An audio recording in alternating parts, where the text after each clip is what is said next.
Assalamualaikum warahmatullahi wabarakatuh. Alhamdulillahirabbil alamin. Allahumma sholli ala sayyidina Muhammad. Bapak Haji Arsuni. Assalamualaikum Bapak. Baik, alhamdulillah. Di tengah-tengah kita tentunya seperti yang saya sebutkan, kita kedatangan tamu yang tentunya selama ini berkecimpung di dunia pendidikan, dan ini kita akan membahas lebih dalam tentang pendidikan nantinya. Dan tentunya tema kita pada kesempatan kali ini sebuah buku yang sudah kita bahas minggu lalu, yaitu dari Kandas Lama Said, yaitu judul bukunya Ijab Qabul. Dan di buku ini ada beberapa tema tentang pendidikan. Dan nanti kita akan minta tamu-tamu kita di sini membawakan puisi yang sudah ada di dalam buku ini. Dan barangkali untuk kita mengawali, pertama ke Bang Said dulu ya. Mungkin Bang nih, motivasinya apa sih pembuatan judul atau di buku ini membuat judul pendidikan? Apa Bang? Terima kasih sebelumnya, yang saya hormati dan yang kami banggakan Ayahanda Haji Arsuni. Beliau ini guru saya dulu di PGA, kemudian Pak Asli, ini tokoh pendidikan yang mudah-mudahan nanti bisa pindah ke provinsi, ya, Ibu Enci, yang juga sudah berkecimpung sama di pendidikan. Buku ini banyak sekali memang tema-tema yang dibahas. Nah, salah satunya juga itu khusus tentang pendidikan, ya, tentang pendidikan. Di sini ada 3 judul puisi yang saya buat. Ada yang berjudul Mengenang Guru. Ini saya dedikasikan Allahumma yarham kepada guru saya ketika saya sangat berkesan sekali dengan guru saya namanya Ibu Habibah di SD. Ketika kelas 3 SD itu luar biasa, kami di daerah pinggiran namanya daerah Barong Tongko, yaitu tempatnya minus, tapi kalau ada acara-acara beliau tuh mau datang. Nah, itu kesan saya yang paling mendalam kepada beliau itu. Hanya saja pada tahun 94 saya dapat kabar beliau karena harus datang menjenguk suaminya yang opname di rumah sakit Hawab Sarani. Dalam perjalanan menggunakan ces ke Tinting itu, beliau sama 2 orang putrinya itu meninggal pada saat kecelakaan naik ces itu.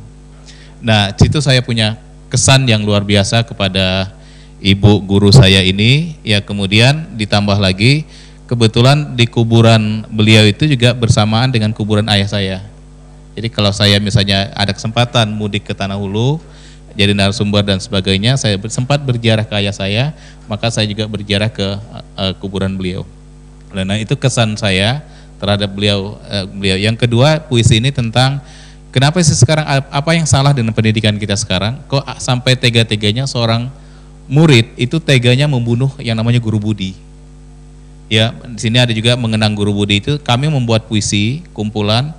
Kemudian hasil karya itu dijual dari hasil usahanya itu, kemudian diberikan kepada santunan kepada almarhum. Nah, yang ketiga itu saya melihat ada fenomena Indonesia ini kaya, tapi kesejahteraan guru kok belum. Ada apa ini? Nah, sehingga saya juga bikin puisi, judulnya adalah ini Suara Ruh Bangsa. Di sini karena saya melihat fenomena asli orang demo-demo itu yang menuntut tentang apa K2 atau apa itu seperti itu, sehingga saya buat juga puisi ini. Nah, mudah-mudahan nanti Bapak dan Ibu berkenan juga membaca puisi saya. Tapi sebelum saya kembalikan ke moderator kita Adinda Gina, saya ingin baca dulu salah satu judul puisinya. Ya. Bismillahirrahmanirrahim. Ya, ini puisi yang berkaitan dengan guru budi yang di Madura itu dibunuh oleh muridnya. Guruku dalam kenangan, guruku di mana perginya budi pekerti? Mengapa harus hilang kesantunan? Apa ini akibat demokrasi dunia pendidikan? Manusia bebas melakukan apapun. Potret buram wajah pendidikan karakter anak bangsa. Allahumma yarham, guruku hidupmu tak mapan. Engkau ajarkan nilai-nilai kehidupan, arti pentingnya tanggung jawab pengabdian. Engkau bangga dengan profesimu tanpa pujian. Kami berlomba mengejar status dan kebanggaan, meninggalkan anak-anak kami berontak, terdiam menyendiri dalam kesepian, meredam, menenggelamkan otak, memuja jiwa-jiwa rapuh, kasar dan kejam, mengubur goncangan hati nurani, memelihara kekosongan jiwa dalam kesunyian. Kesibukan kami menyebabkan kami tidak sempat mengajarkan tentang ta'limul muta'alim, hormati guru, sayangi teman. Guruku, kesibukanmu membuatmu tak sempat mengajarkan adab, etika, perilaku, dan budi pekerti. Wahai guruku, ajarkanlah kami sebekas cahaya dari kegelapan, agar kami tak tergilas oleh kejamnya kehidupan. Percuma kami belajar jika lidah kami tak mampu berkata maaf, terima kasih, dan permisi. Guruku, lebih baik kami miskin harta, namun kami kaya peradaban. Samarinda, Februari 2018. Ya. Insya Allah itu tadi luapan barangkali ya Bang ya, yang dituangkan dalam puisi tentang moral anak bangsa, ya. Murid yang tega membunuh gurunya sendiri. Nah, ini barangkali bisa dikatakan degradasi moral dari anak bangsa begitu ya. Nah, barangkali saya mau ke Pak Arsuni dulu nih. Boleh nggak Pak Bapak mengomentari mengenai moral anak bangsa kita yang seperti sudah disampaikan puisi mengenai seorang anak murid yang tadi membunuh gurunya sendiri. Ini bagaimana nih Pak? Silahkan Bapak. Bismillahirrahmanirrahim. Assalamualaikum warahmatullahi wabarakatuh.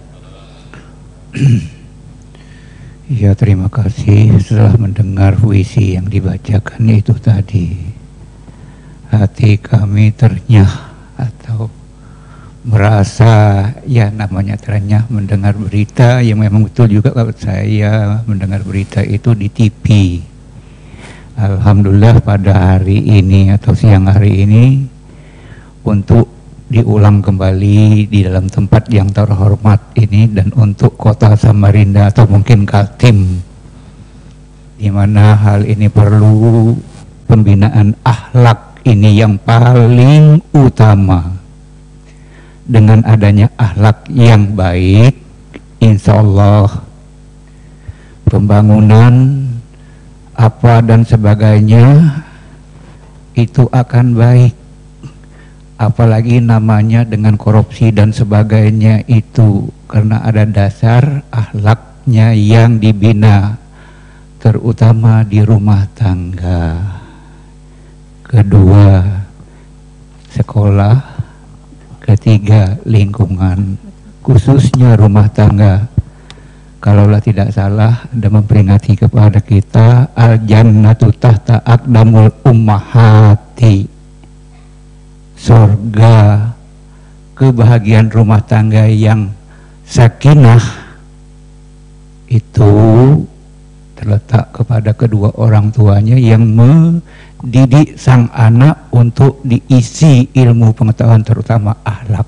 Lebih-lebih ini tadi sampai membunuh guru. Ya, betul. Saya juga sudah mendengar di TV itu. Jadi inilah harapan kita, pendidikan ini diisi dengan pendidikan akhlak yang paling utama sesuai dengan ya alhamdulillah pemimpin-pemimpin kita dulu namanya saja lagi ya kita sebut, sesungguhnya dia menciptakan pendidikan di Indonesia ini sudah hebat, cuma pelaksanaannya masih ada kekurangan, yaitu pembinaan akhlak yang di dalam Pancasila itu ketuhanan yang Maha Esa. Ini harapan kita bersama dalam membidangi pendidikan secara khusus untuk membentuk manusia yang seutuhnya di Indonesia ini. Kira-kira demikian harapan kita dalam rangkaian yang berbahagia ini. Iya, baik, terima kasih Pak. Barangkali bisa kita ambil kesimpulan bahwa pendidikan itu tidak hanya di sekolah, tapi juga harus kita maksimalkan di rumah begitu. Kalau kita sudah menjadi orang tua, otomatis kita harus mendidik anak kita dengan semaksimal mungkin sesuai tuntunan agama, dan juga tadi sudah disebutkan dalam Pancasila ketuhanan yang Maha Esa begitu ya Pak ya.